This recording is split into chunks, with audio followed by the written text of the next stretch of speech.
지난 6월 울진 앞바다 5km 지점 3,800톤급 해군 함정 한 척이 모습을 드러냈다. 1951년 미군의 탄약 운반용 바지선으로 건조된 후 최근까지 우리 해군의 수면과 휴식용으로 사용되던 함정이다.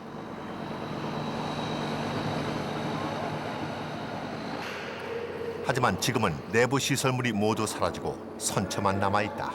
한 70m 가까이 떨어지십니다. 저쪽에 가야 돼, 저쪽에. 일로. 군함이 투하될 지점은 울진 바다목장. 함정의 정확한 위치를 잡느라 움직임이 부산하다. 자, 뒤로 가자, 뒤로. 약 70m가 파도에 떠밀린 상황이다.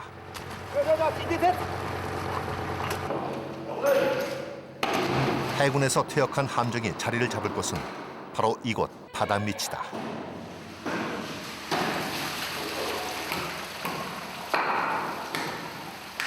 수심 30m에서 물고기들의 아파트로 다시 태어나기 위해서다.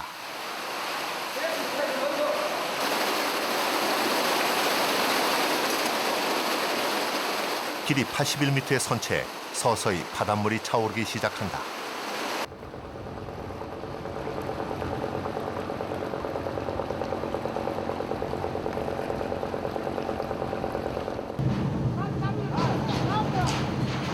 불과 10여 초 만에 거대한 군함은 바닷속으로 모습을 감추었다.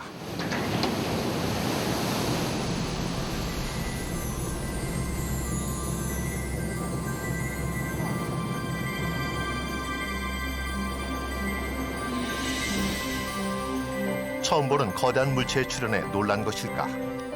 물고기들이 모여들기 시작한다. 해군 장병들의 보금자리로 사용되던 함정이 과연 물고기들에게도 보금자리가 될 수 있을까? 지금 우리 바다 밑에서 놀라운 변화가 시작되고 있다.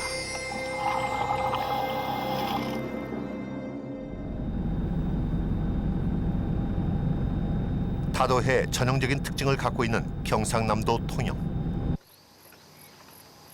통영 연명마을 앞바다 1km 지점에 작은 섬이 하나 자리 잡고 있다.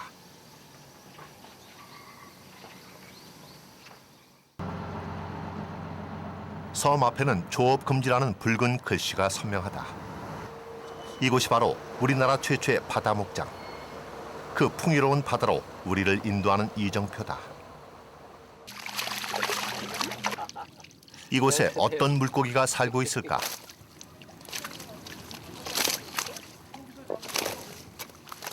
뜰채로 뜨자 놀라울 정도로 큰 물고기 한 마리가 올라왔다. 사장님 이거 몇 년대 쓴 거예요? 여기 2004년도 사니까 5년째입니다. 이 정도면 몇 센치 정도 되는가요? 여기 한 평균 60 내지 70cm 정도예요. 육지에서 불과 1km 떨어진 바다에서 이 정도의 물고기가 잡히리라고 누가 상상이나 했을까? 바다 목장으로 들어가 보았다.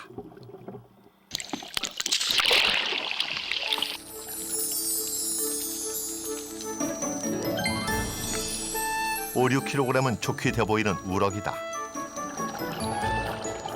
자랄 수 있는 한 최대로 자란 물고기들로 바닷속이 비좁아 보일 지경이다.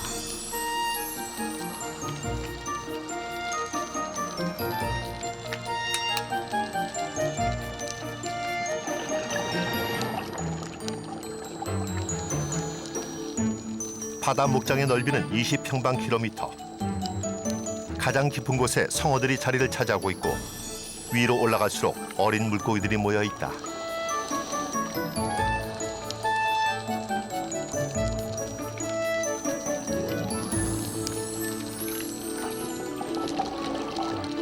이곳에는 주변 해역보다 7배나 많은 물고기들이 살고 있다.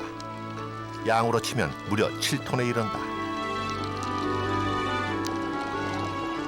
그런데 이 풍요로움은 결코 우연이 아니다. 물고기들의 보금자리가 되고 있는 풍성한 조리숲은 사실 인공적으로 조성된 것이다. 뭐 고기가 떠나진 않아요. 막 포동성이 붙듯이. 그런 위치가 아무데나 되냐 하면은 그건 아니더라는 거죠. 팔라우 가서 봤던 그 블루코나 뉴드롭이나 그런 위치가 수십 년 동안 다이버들이 가도 항상 그런 고기들이 이렇게 구름처럼 모여 있는 곳은 그 조건이 있더라는 거죠. 바다 목장의 아이디어가 탄생한 곳은 바로 팔라우였다.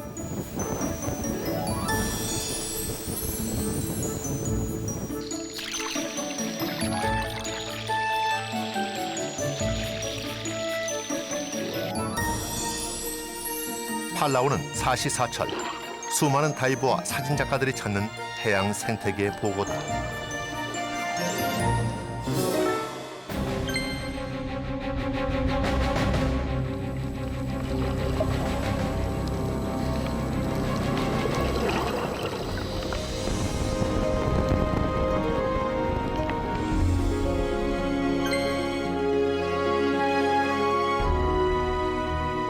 열대바다 특유의 화려함과 원시의 건강한 생명력이 살아있는 팔라우.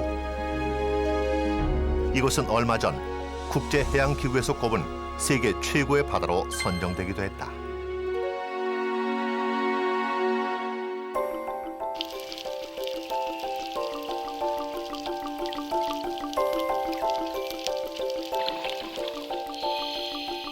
팔라우를 최고의 바다로 만든 것은 블루코너다. 블루코너는 90도의 각도를 이루는 거대한 수중 절벽을 일컫는 말이다. 다이버들에게는 최고의 다이빙 포인트가 되기도 한다. 깎아지른 듯한 거대한 절벽은 거센 물살을 만들고 물살은 계속 새로운 플랑크톤을 공급해준다. 플랑크톤을 먹기 위해 작은 물고기들이 모이면 큰 고기들이 모여들고 큰 고기를 따라 상어떼까지 모여든다.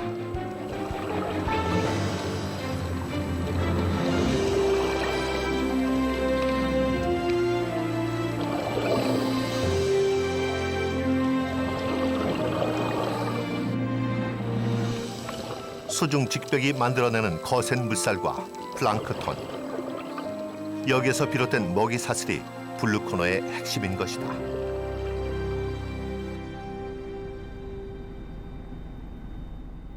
그런데 블루코너가 팔라우에만 있는 것은 아니었다. 제주 카파도 앞.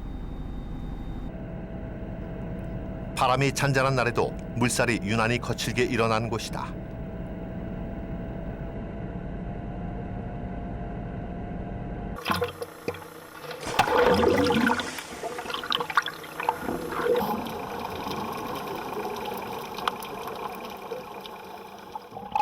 바로 이곳에 거대한 수중 직벽 블루코너가 자리 잡고 있었다.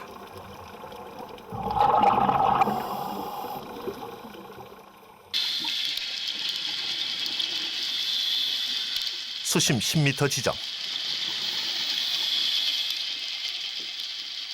평탄하게 이어지던 해조류 숲이 갑자기 직각을 이루며 수중으로 뚝 떨어진다.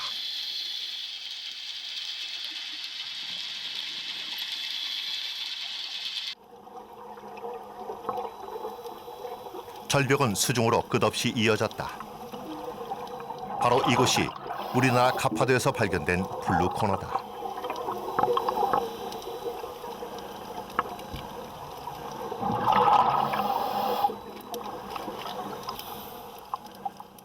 촬영팀이 절벽 가까이 몸을 바짝 붙인다. 워낙 조류가 강해 잠시라도 긴장을 풀면 언제 조류에 휩쓸려 갈지 모르기 때문이다.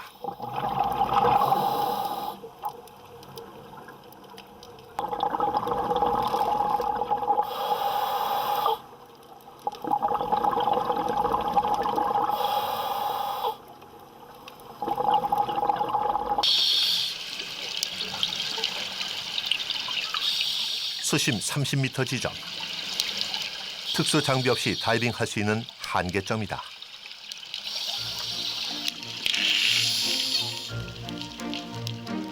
블루코너 한쪽 둥지를 튼 주인공은 물고기 중 최고로 손꼽히는 다금바리.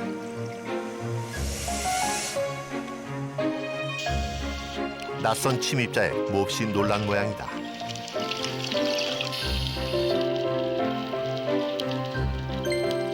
바다의 소나무로 불리는 해성. 인근 해역에선 점차 사라지고 있지만 이곳에선 무려 1m가 넘는 크기로 집단 서식하고 있다.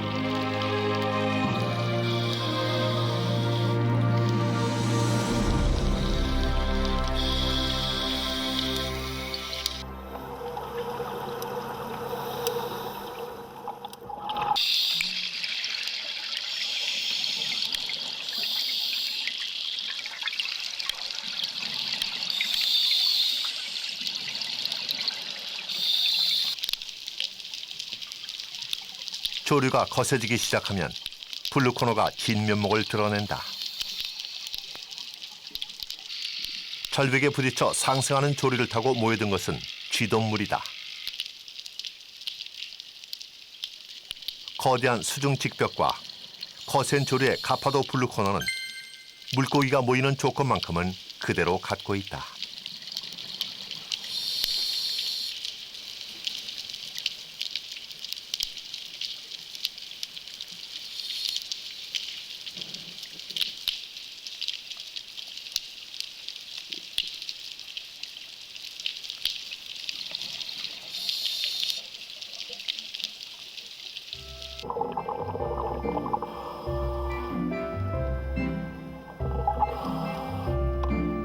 한편 절벽 위쪽에서는 돌돔 한 무리가 떼를 지어 다이버를 따라 나섰다.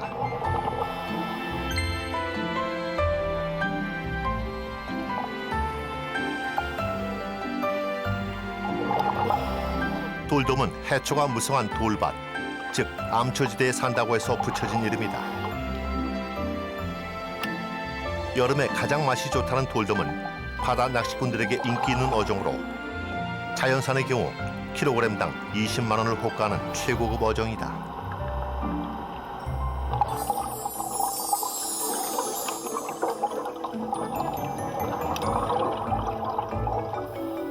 호기심이 많아 사람을 잘 따르는 녀석들에게 피딩을 시도해봤다. 먹이 냄새를 맡고 물고기들이 모여들기 시작한다.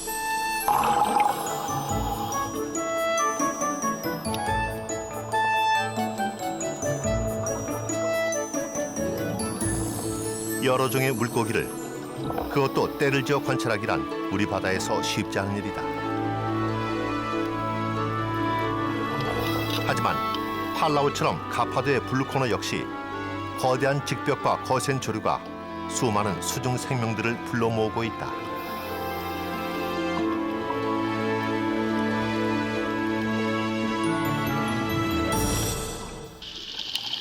직벽 한쪽을 살피던 촬영팀이 신호를 보낸다. 무엇을 발견한 것일까? 미역에 달라붙어 한창 식사를 하고 있는 전복이다.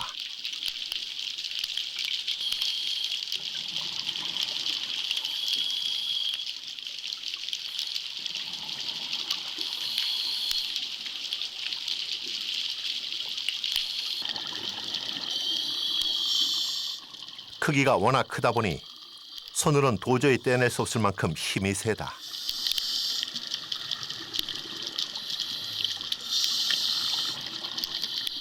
수온과 환경의 변화에 민감하고 갈조리를 주먹이로 삼는 전복의 집단 서식은 가파도의 블루코너가 그만큼 왕성한 생명력을 갖고 있다는 증거다.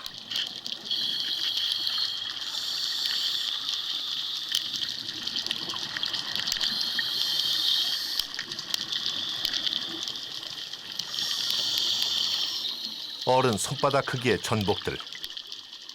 하지만 이것이 다가 아니다.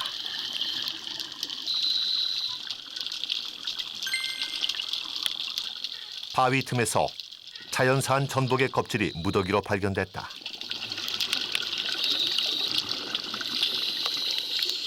전복 껍질의 크기는 대략 20cm.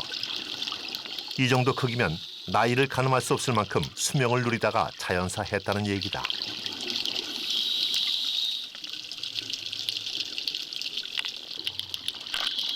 껍질 안쪽으로는 부착 생물들이 이미 둥지를 튼 상태다. 전복이 제 수명을 다할 정도로 건강하고 풍성한 생명력의 바다. 이곳이 바로 가파도의 블루코너다.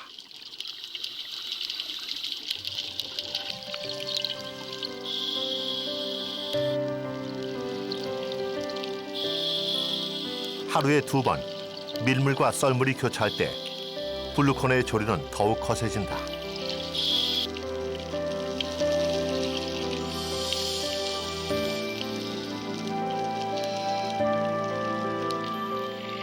해조류 숲속으로 몸을 피신한 자리돔대. 그 와중에도 조류에 밀려 올라온 플랑크톤을 잡아먹는다.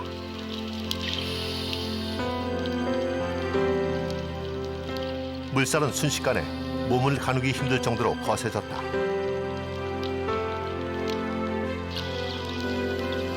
더 이상 촬영이 불가능한 상황이다.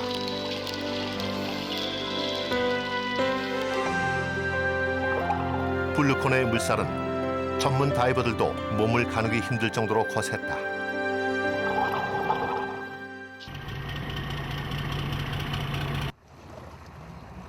박사님 어땠어요? 글쎄 어두워도 고기 좋네요. 최고입니다.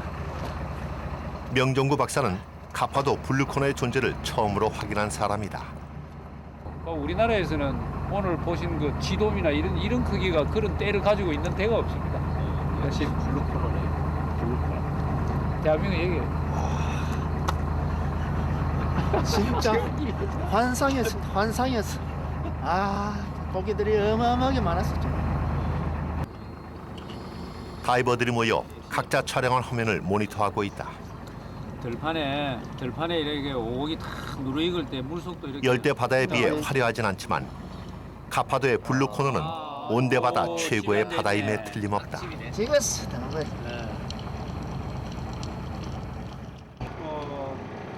그렇다면 가파도 블루코너는 깊이가 얼마나 될까?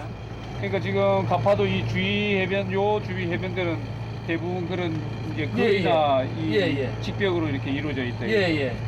막 지평이가 딱 튀어나오고 있어요. 예, 튀어나오고. 그 섬이 그렇게 높습니다. 막 여가 막 상막하게 돼가지고 그러지 않으면 막 그럼 막 째져 버려요. 째지는 것도 그런 이렇게 째지는 이런 식으로. 어탐기에 표시된 10여 미터의 수심은 곧장 40미터를 넘어서고 불과 1, 2초 단위로 급격히 떨어졌다. 80 나오는 거죠? 아, 깊다. 지금 95m 나오네. 네. 90m대의 수심이 100m를 넘어선다. 앵간 내리세요.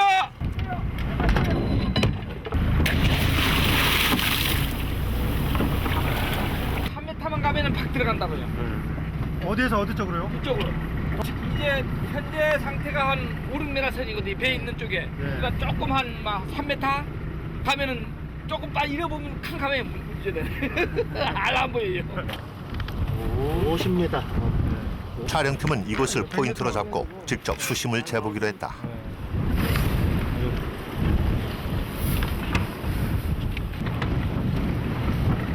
수중에서 쉽게 알아볼 수 있도록 수심을 표시한 밧줄을 들고 들어갔다.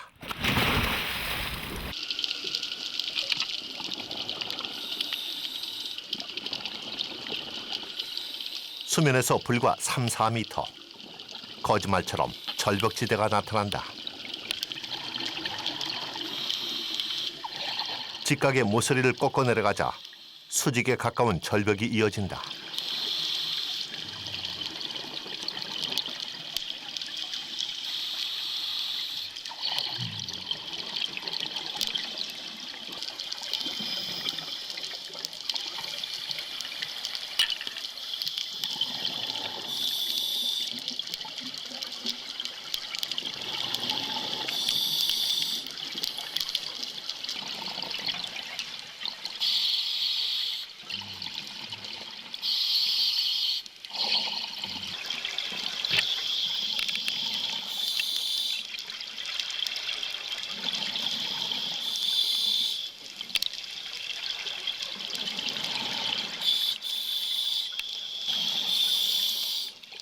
수심 30m. 여기까지가 한계다. 촬영팀은 이곳에서 줄을 매단 밧줄을 바다 밑으로 내려보기로 했다. 과연 밧줄은 어디까지 내려갈까?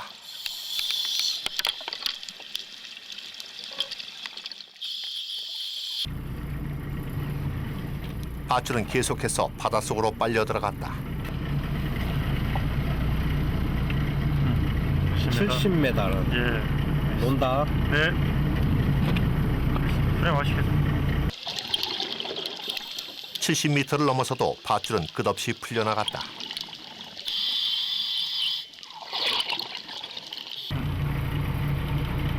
그리고 100m. 더 이상은 측정이 불가능했다. 100m. 네. 됐습니다. 잘 보였네. 네, 보시죠. 우리가 본 가파도 블루코너는 빙산의 일각이었다.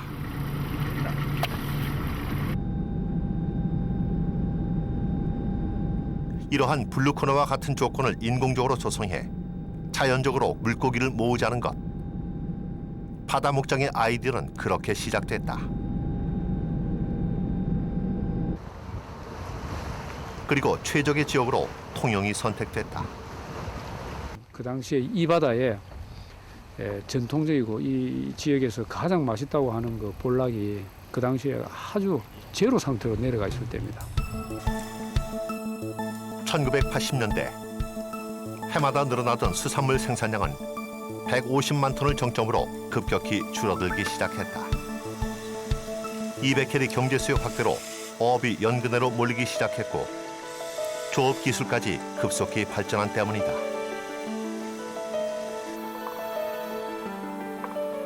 어민들 사이에선 물고기 씨가 말랐다는 소리가 들리기도 했다.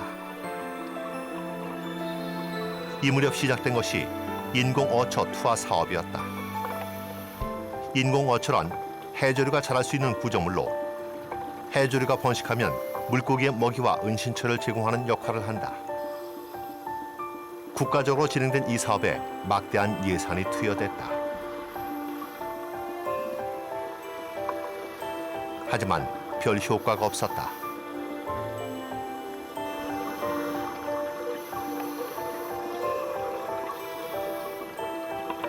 각 해역의 특성과 어종에 대한 정확한 조사와 이해 없이 투하된 경우가 많았기 때문이다.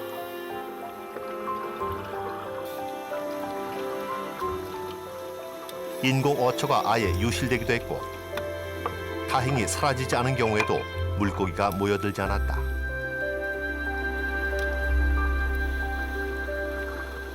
바다에 물고기를 다시 불러 모으기 위해선 뭔가 새로운 방식, 새로운 대안이 필요했다.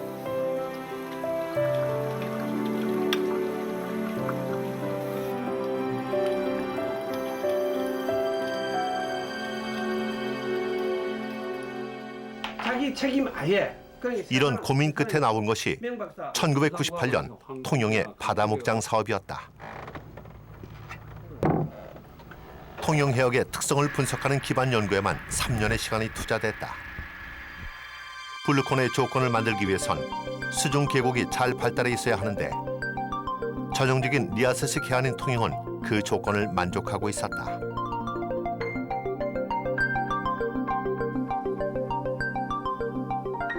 종묘 생산부터 가두리 육성, 어류의 행동 실험까지 전 과정을 한꺼번에 테스트할 수 있는 조건도 필요했다. 당시 양식업이 발달했던 통영 앞바다는 그러한 조건까지 갖추고 있었다. 요 한 10km 더 나가면 훨씬 좋습니다. 그러나 잘 아시다시피 24시간 우리 연구원들이 머물 수 있는 이런 사이트가 없으면은 퇴근하고 나면 넘어가 됩니다. 뭐 일본 사람이 올지 한국 사람이 누가 합니까? 그러면서 실험을 계속하리라고는 저희들도 애초에 생각을 안 했습니다. 그래서 지금은 결과로 보면 자원이 얼마 늘었다고 하지만 실제 바깥쪽에서 했으면 훨씬 더 그 자원의 느는 속도나 자원 조성의 달성도는 훨씬 좋았을지도 모릅니다. 지형적 특성, 연구에 적합한 인프라와 접근의 용이성 등을 고려할 때 통영은 바다 목장을 조성하기에 최적으로 판단됐다.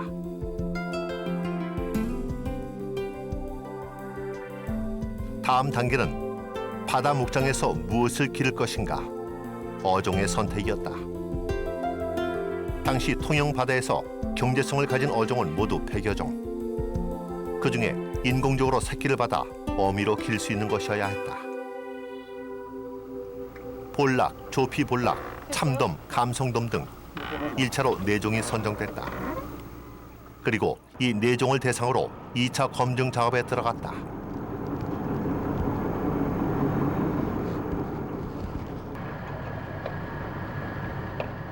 물고기의 추적 장치를 달아 이동 경로를 조사했다.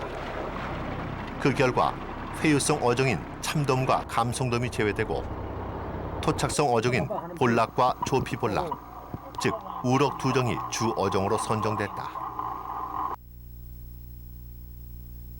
자연 방류를 위한 중간 육성과 방류 기술에 대한 개발도 이루어졌다.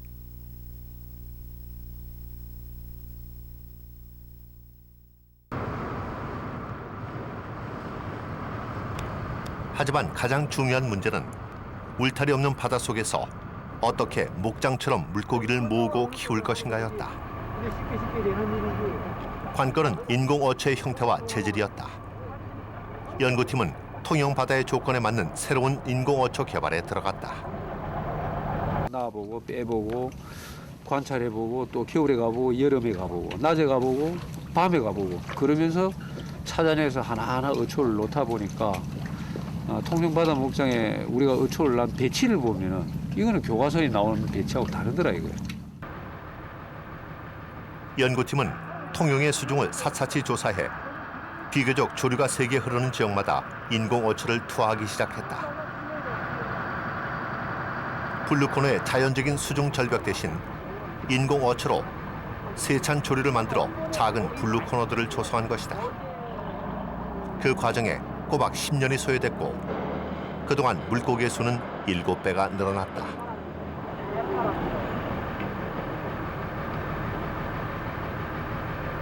처음에는 풀어놔놓고 그 다음 한 일주일 후에 다시 들어가고 할 때는 가고 없는지 그냥 항상 그 망설이면서 연구원들이 들어가서 그것도 물 안에서 만나면은 막 이렇게 만져주고 싶을 정도로 기분이 좋았던 99년도, 2000년도 그 과정이 지나서 지금은 여기 아래 한 50cm짜리도 나왔는데 이거 이제 할머니죠. 뭐 그랜드마더입니다.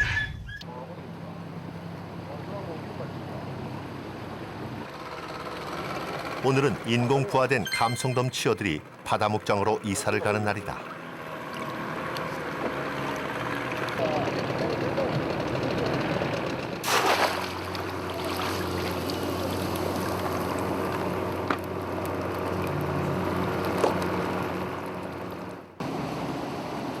단시간에 개체수를 늘리기 위해 바다 목장에는 일정량의 치어가 방류된다. 바다 목장의 자연 생태계에서 생존 가능성을 높이기 위해 건강한 놈만 골라진다.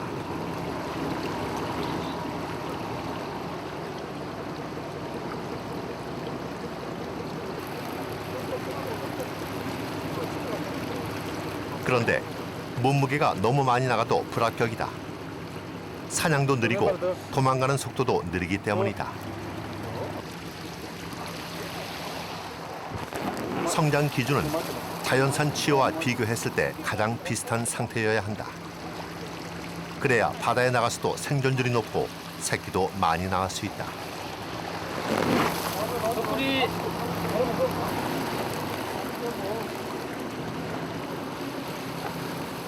최근 통영 바다 목장에서는 2차 어종 선정에서 제외됐던 감성돔도 키우기 시작했다.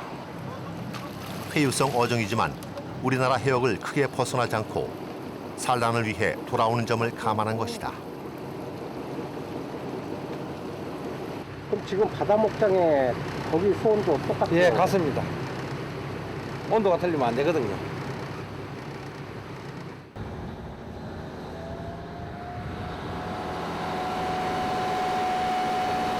선별 기준을 통과한 치어들은 곧장 바다 목장으로 이동한다.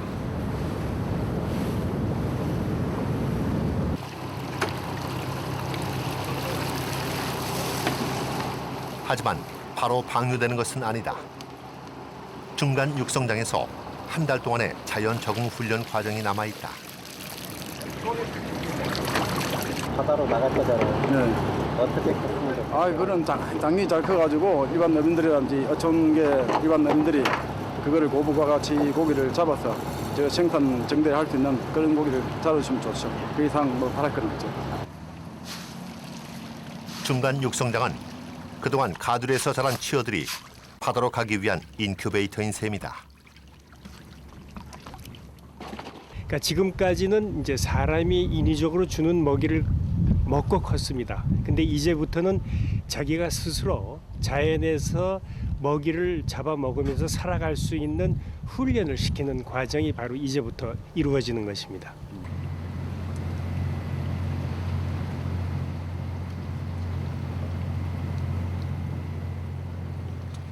훈련은 밤에 이루어진다. 불빛이 켜지자 치어들의 몸놀림이 몰라보게 빨라진다.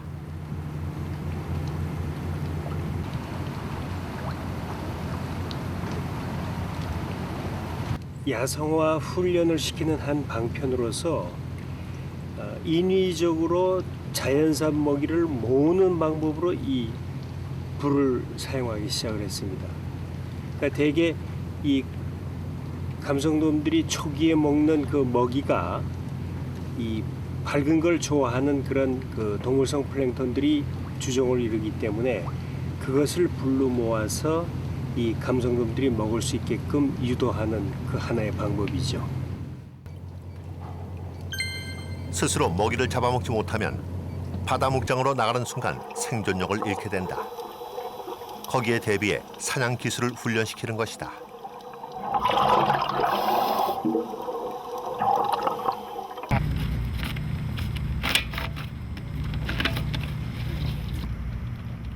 한 달이 지나고 중간 육성장에서 훈련을 마친 치어들이 바다로 나가는 날이다.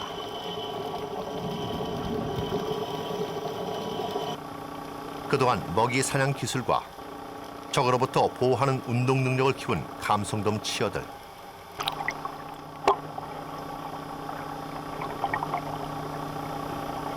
이제부터는 스스로의 힘으로 살아가야 한다.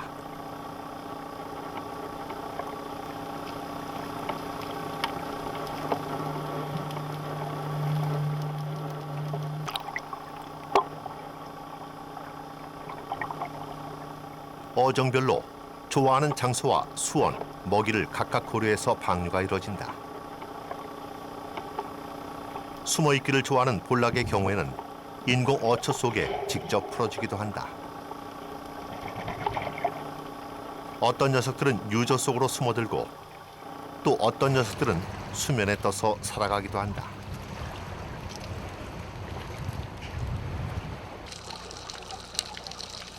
자연의 냉정한 생존 법칙을 이긴 녀석들만이 살아남아 성장할 것이다.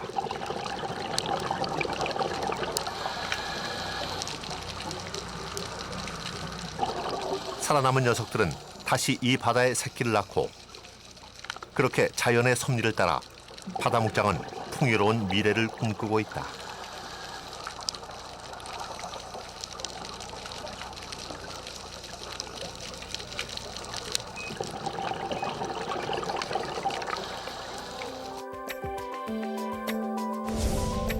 통영의 성공 사례는 전국의 바다로 전파되고 있다. 현재 바다 목장 사업이 진행 중인 곳은 통영을 포함해 전국적으로 5곳. 각각의 해역 특성에 맞춘 바다 목장 개발이 이루어지고 있다.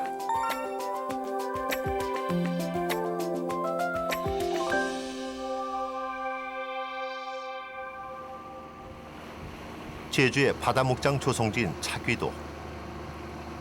제주도에 위치한 무인도 중 가장 큰 섬으로 최고의 낚시 포인트로 꼽히는 곳이다.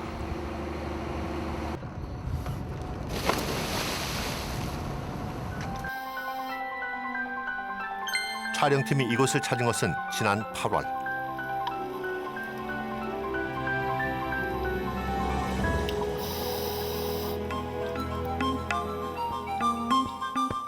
자리돔 무리가 수천 마리 떼를 이루고 있다.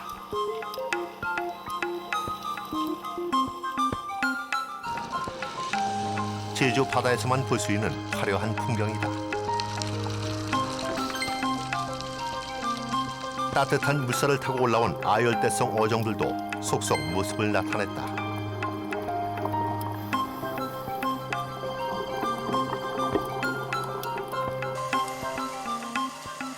온대성 어종인 범돔은 무리를 지어다니며 따뜻한 물살과 울창한 해조숲을 마음껏 누린다.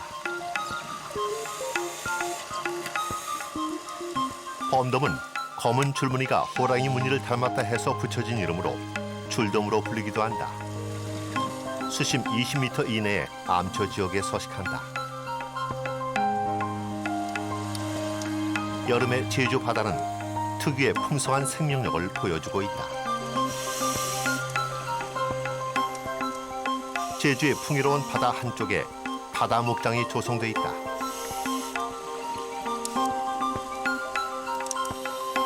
물고기들이 인공어초의 보금자리를 틀고 있고 인공어초에는 해조류와 페리들이 풍부하게 서식해 하나의 작은 생태계를 이루고 있다.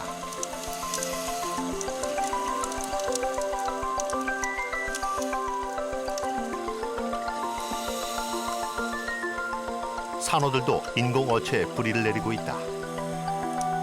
물이 맑고 플랑크톤이 많은 곳에서만 자라는 산호가 집단 서식하고 있다는 사실은 이곳 바다 목장의 미래가 희망적이라는 뜻이다.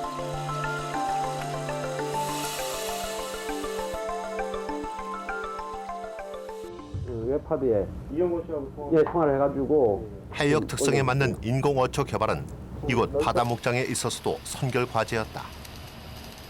인공어초의 재료와 구조에 따라 기능이 완전히 달라지기 때문이다. 강제어초는 주로 수심이 이제 깊은 지역, 수심 한 30m 지역에 주로 설치를 하게 되는데 어류를 유집하기 효과를 하고 연안으로 어류가 이동할 수 있도록 첫 길을 터주는 역할을 하고 있습니다. 주로 제주도 해역에서는 뭐 돌돔이라든가 기타 부위성 어류들을 주로 유집할 계획을 가지고 있습니다. 최근 각 해역의 수중 환경과 목적에 따라 보다 다양하고 세분화된 맞춤형 인공어초들이 연구 개발되고 있다. 현재 전국적으로 제작되고 있는 인공어초의 종류는 40여 종에 이른다.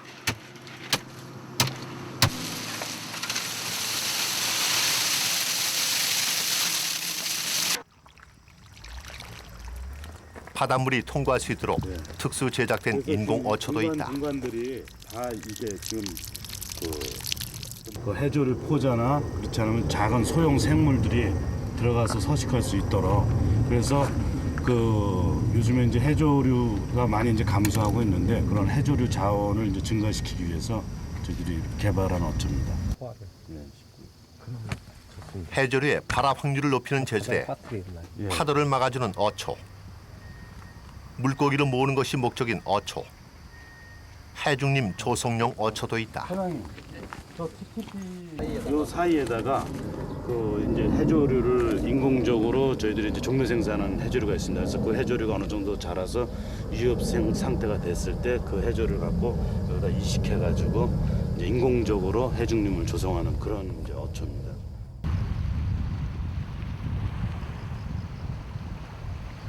또한 인공어초는 정확한 지점에 투하돼야 효과를 거둘 수 있다. 제주 바다목장의 인공어초 투하 현장이다. 여러 차례 적지 조사를 해도 넓은 바닷속에서 정확한 위치를 잡는다는 것은 쉽지 않은 문제다. 요 두 개를 기준해서 바위선이 이렇게 위치되면 되는 거 아니야? 그렇죠. 이쪽에 지금 사질 때니까 파도까지 거치러 상황은 더욱 어렵다. 전문 다이버가 먼저 수중에 들어가 투하 위치를 확인하기로 했다. 소리 안 나면요. 이거 한번 이렇게 해주세요. 테스트. 10km 날아간다는데 어떻게? 작업이 수중과 해상에서 동시에 이루어져야 하기 때문에 다이버의 마스크에 교신 장비를 직접 연결한다.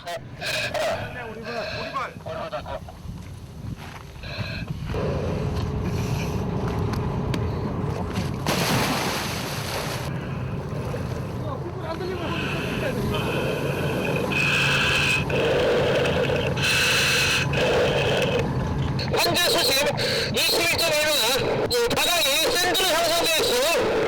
지금 그 작업이 되겠는지 한번 보라고. 지금 상태에서 조박사님, 작업 지금 안 되겠습니다. 올라와 그럼.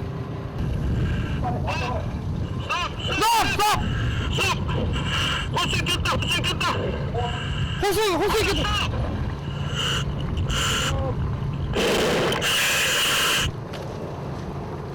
조류가 워낙 거센 상황이다. 인공어초 투하 1차 시도는 실패로 돌아갔다. 물살이 잔잔해지기를 기다려 다시 투하를 시도했다.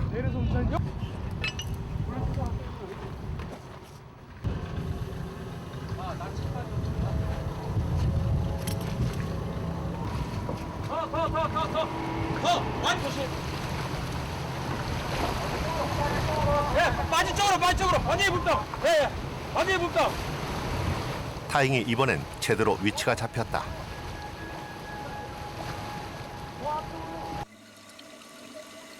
다이버는 GPS를 이용해 위치가 정확한지 재차 확인한다.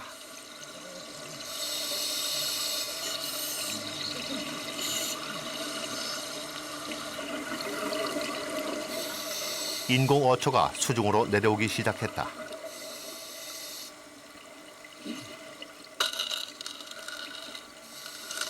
수중과 해상의 작업팀은 실시간으로 교신하면서 미세한 위치까지 조정한다.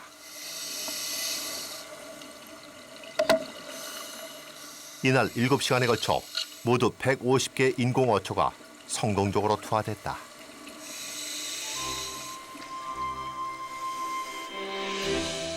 제주 바다 목장엔 현재 구역별로 9종류의 인공어초군이 조성돼 있다.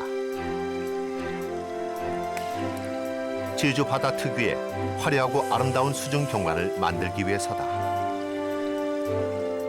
바다 목장의 성공을 위한 최우선 조건. 그것은 이렇게 그 바다의 특성을 이해하는 것이다. 해양학적으로 어떤 시야가 좋고 또 많은 이제 다이버들도 찾아오고 그러한 이제 장점을 좀 살린 그런 바다 목장으로 개발하기 위해서 저희들이 이제 계획을 하게 된 겁니다.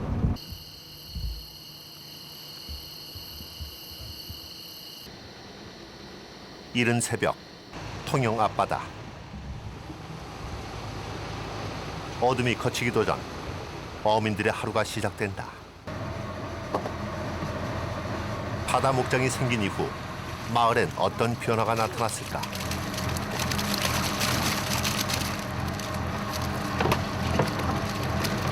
어디서 잡아오시는 거예요?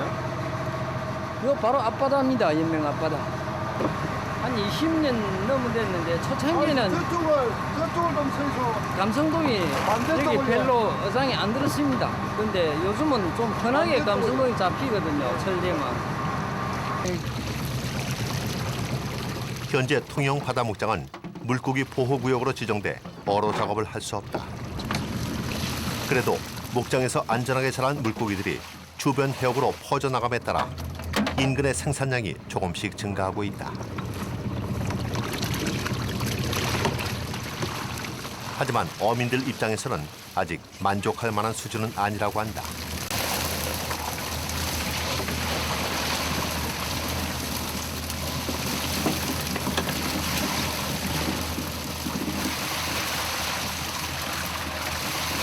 키우고 간척이 안 났다고 다음에 뭐 얼마나 올라올지 모르겠는데요. 실제 뭐 그거 낚아갖고 뭐 생업이 되기라고 생각하고 있잖아요. 실제로. 그러니까 기후가 바다에 많이 이제 방문을 많이 해놨지 이제 뭐 어디 있어도 있을 거라 보는데 우리가 요 대선 앞에다 그래갖고 그 뭐 가서 낚아갖고 뭐 생각 많이 꾸리기도 하고 어디 생각 안 합니다. 실제로. 상호선 타고 다니면서 끌빨해가지고 맨발 낚아봤는데 처음 바다 목장을 시작할 당시 어민들의 반응은 부정적이거나 아예 무관심이었다. 이걸 움직이니까 사실 바다 목장의 진짜 주인은 어민들이다. 헤엄치면서 물이 들어오면서 명정구 박사는 지난 10여 년간 어민들을 설득하기 위해 많은 노력을 기울여왔다. 특히 산란기에 있는 어미들을 일부 어민들이 무단으로 잡는 경우 바다 목장의 자연적인 증식이 불가능해진다. 그렇게 되면 통영 어민들의 미래를 위해 갖고 온 바다 목장의 존재 자체가 위험해질 수 있다. 이런 이유에서 바다 목장은 해경의 특별 경계하에 보호되고 있다. 바다 목장 주변 불법 어로행위 단속 사항입니다. 출동할 시하겠습니다. 290도 잡아 RPM 서서히 상승. 290도 잡아 RPM 서서히 상승.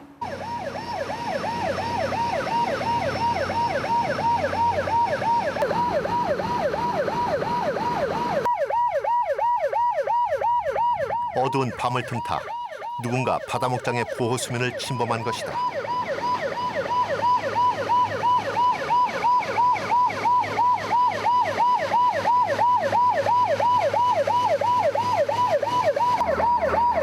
선장님, 여기는 어로보수역입니다.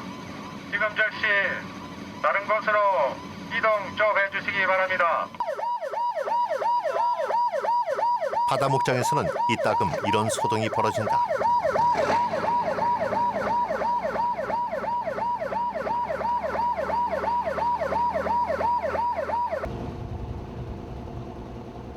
하지만 비협조적인 어민들만 있는 것은 아니다. 최근 들어 어민들 스스로 바다 목장을 가꾸려는 움직임이 생기고 있다. 건지지 말고 니가 들어가가지고 이거 묶어갖고 줘 올리라. 그래갖고 저걸려나. 같이 들어가야 되거든요. 일주일에 한 번씩 12개 마을 어촌계가 모여 불법 어구를 철거한다. 바다 목장 구역 안 수중의 밧줄을 따라가자 통발이 드러난다. 그물망이 워낙 촘촘해 이 안에 갇히면 작은 치어들도 빠져나오지 못한다. 따라서 이런 통발들이 바다 목장의 가장 위협적인 존재다.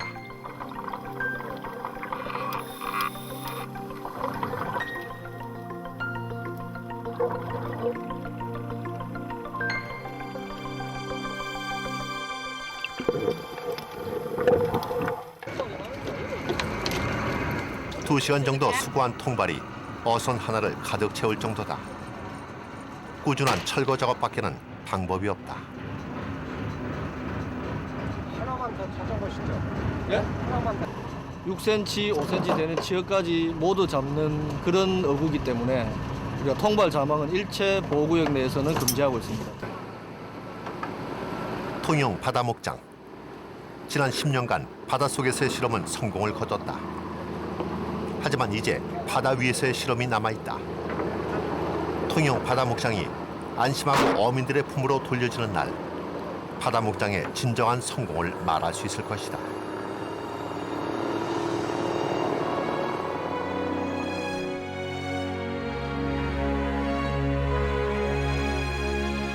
바다 목장의 가치는 물고기를 기르는 데만 있는 것이 아니다. 인구 2만의 작은 나라 팔라우.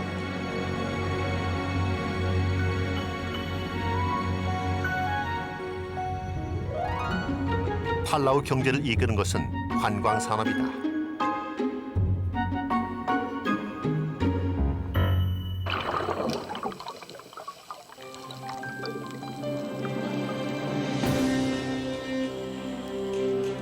팔라우의 바다를 직접 체험하기 위해 전 세계에서 연간 8만여 명의 관광객이 이곳을 찾는다.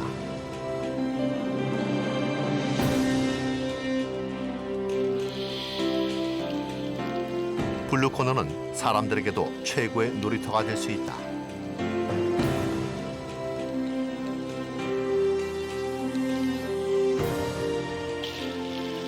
블루코너에서만 누릴 수 있는 이 특별한 경험을 위해 관광객들은 고액의 비용을 기꺼이 지불한다.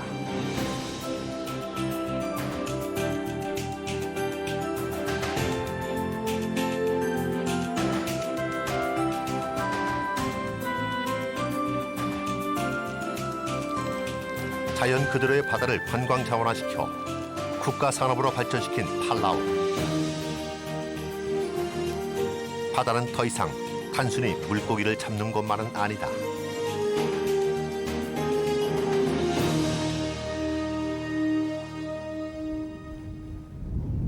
그거를 조금 더 효율적으로 우리 바다에도 새로운 변화의 움직임이 일고 있다.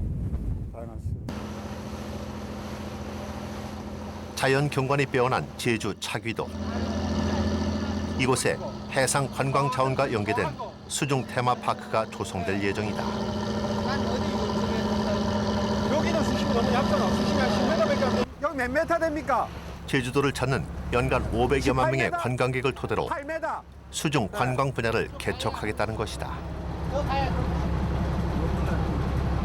수중 테마를 기하는 기점입니다. 수중 테마공원을 조성하기 위한 이 서비어라는 것이 시작점이라 할 수 있습니다. 저기를 중심으로 수심 깊이에 따라서 어떤 조성을 할 계획입니다. 그런 데 가서 한번 본 적이 없어가지고 이거 뭐 지금 이제 그런 걸 한다고 했는데 거기가 이제 좀 그렇게 이제 많이 이제 있을런지 좀 그렇게 만들어 놓겠습니다. 하여튼 그렇게 뭐 만들어만 준다면 뭐 어부들이야 뭐좀 대환영이죠. 현재 수중 테마파크 조성을 위해 연구원들이 주기적으로 적지 조사를 실시하고 있다. 지금 들어가서 어류 위집 상태와 그리고 그 생물들 부착 상태를 지금 보러 들어갑니다.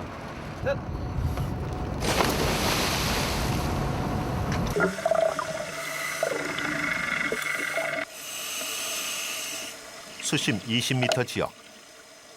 이곳이 수중 테마파크가 들어설 지역이다. 바다 목장으로 물고기를 불러 모으고 테마파크로는 관광객들을 불러들인다는 것이다.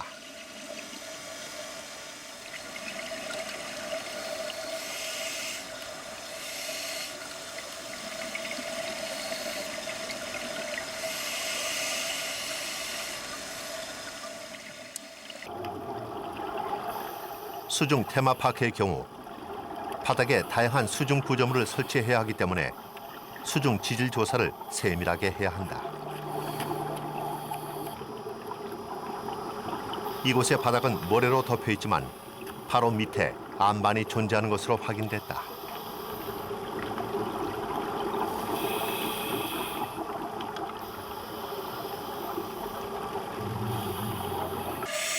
어민들은 살찐 고기를 잡아 올리고 관광객들은 멋진 바닷속 풍경을 즐기며 낚시꾼들은 짜릿한 손맛을 느낄 수 있는 곳. 인간이 바다로부터 얻을 수 있는 모든 것을 한 곳에서 누릴 수 있는 꿈이 우리 바다에 그려지고 있다.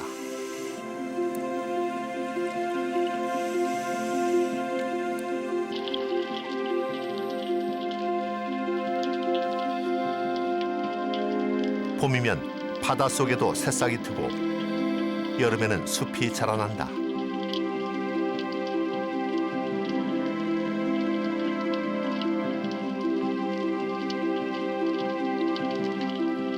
들여다볼수록 소중한 생명이 살아 숨쉬는 곳.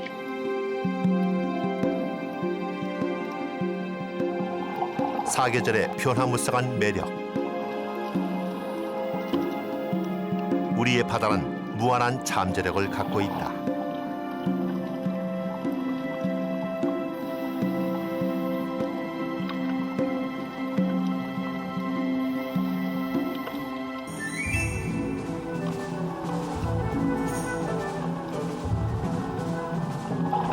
우리 바다의 미래는 바다에 대한 우리의 이해와 태도에 따라 얼마든지 달라질 수 있다.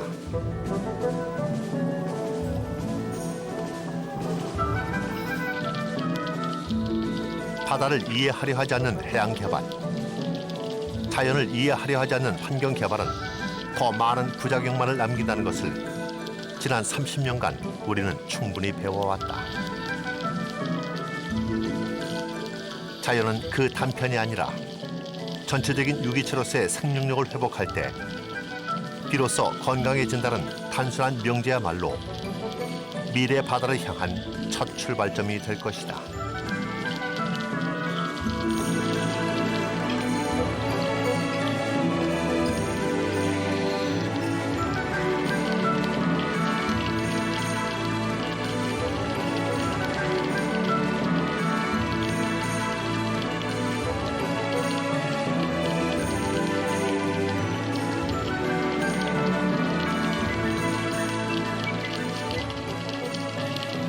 시분 바다 목장은 일정 구역이 정해져 있지만은 이것을 확대하면 전 우리나라 삼면이 바다에 있는 우리나라 전 연안을 울타리 없는 양식장으로 만드는 그런 개념적으로 간다 그러면 아마 옛날 같이 막 돛담배 타고 나가서 고기 잡듯이 자국 연안 자원이 그렇게 증가되지 않을까 싶습니다. 저희들은 이제 그게 꿈입니다.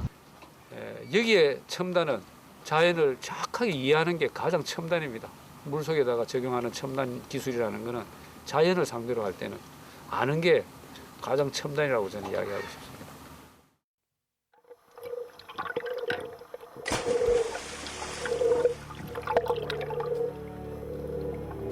군함을 투하한 지 3개월.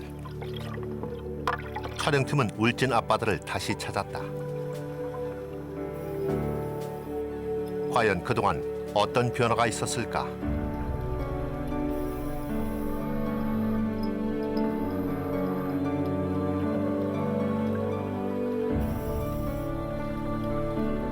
불과 3개월의 짧은 기간이지만 군함은 제법 인공어초로 자리 잡아 그곳 바다 생태계를 살려내고 있었다.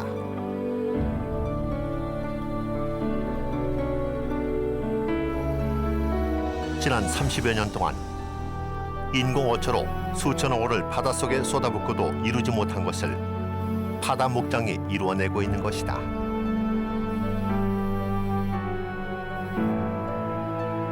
문제는 얼마의 자금을 쏟아붓느냐가 아니라 어떤 태도로 개발에 임하느냐다.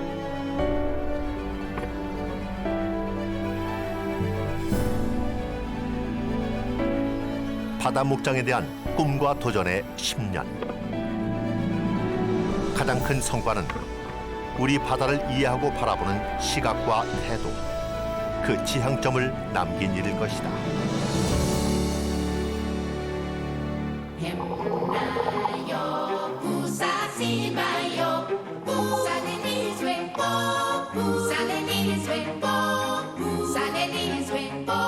Busanin is when